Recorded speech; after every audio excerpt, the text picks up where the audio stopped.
How's it going, guys? Brett Medlock here. Today with Greg Bargas. We're at Hey. E3 2019. We just played Doom Eternal. First thoughts, what do you think?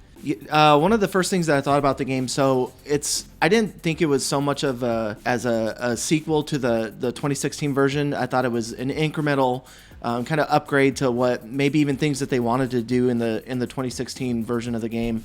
And I didn't think it was better by leaps and bounds, but I did think it was they offered a lot more mobility to the character, to the Doom Slayer or the Demon Slayer, and it just I just thought it was interesting in that aspect. Yeah, one particular thing that they said during their show that got me more excited for this game, because I'm not the biggest fan of Doom 2016, and I know a lot of people think I'm crazy for that, but I thought You are crazy for I that. thought it got a little stale and repetitive. But one thing that they mentioned in this show was that they were going to continue to give you new things throughout the campaign the entire time. Yeah, they made a comment on it that down the road, even deep into the game, that they were going to add some new things that you would see that you didn't see in the beginning of the game.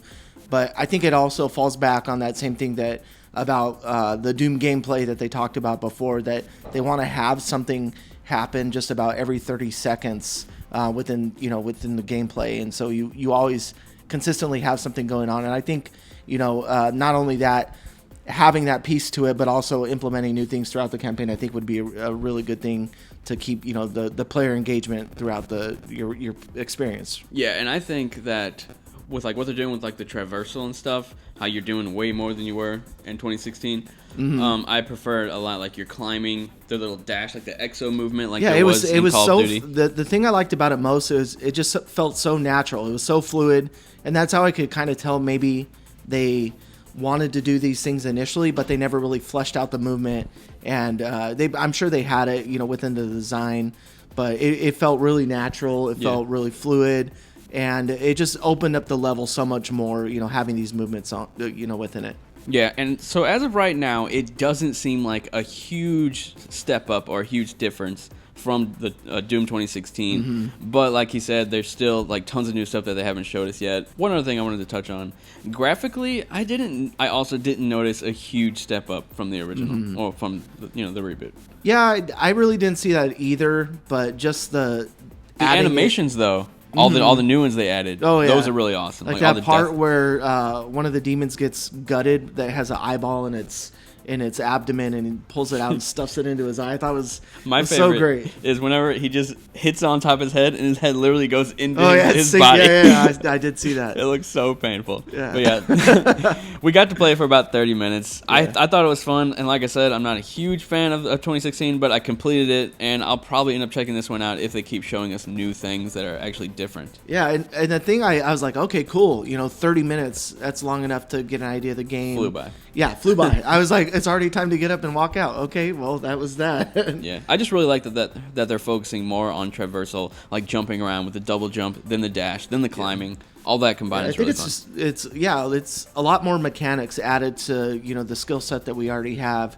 You see things like alternate firing for weapons and picking some of the demons apart. That was one thing I did see. You can shoot their arms, their limbs off, and it's intended to do that. It's a little bit more tactical than just them enemies being like a bullet sponge, and you're just killing them to kill them when you can pick them apart as you play. Yeah, that's one thing I actually noticed. That's a lot different. It works a lot better in your favor to shoot the guns off of the big guys first and then try and take them down. Yeah, which is and different, I right? noticed that too. There was a part where one of the demons was sitting on top of the building, and then there was another bunch of enemies running around the base of it.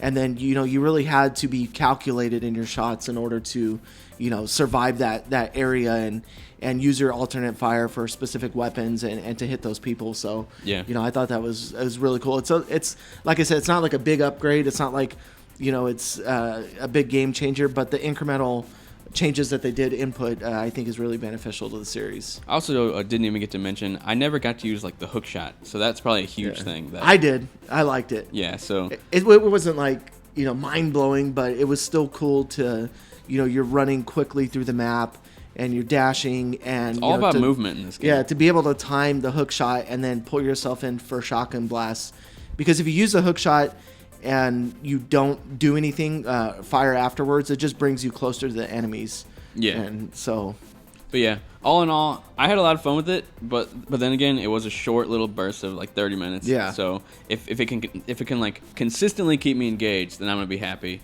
And yeah, that's all I really have to say about it. Yeah, I mean, I'm pumped for it. It's Doom 2016 was easily one of my favorite games, so I'm ready for the. Get out of here. All right, but yeah, that's all we got to say today, guys. Thanks a lot for checking out this video. If you're new to the channel, please hit that subscribe button. And if you're feeling generous, hit that notifications button as well. I'm Brett Medlock, Greg Vargas here at E3 2019. We'll talk to you guys later. Bye.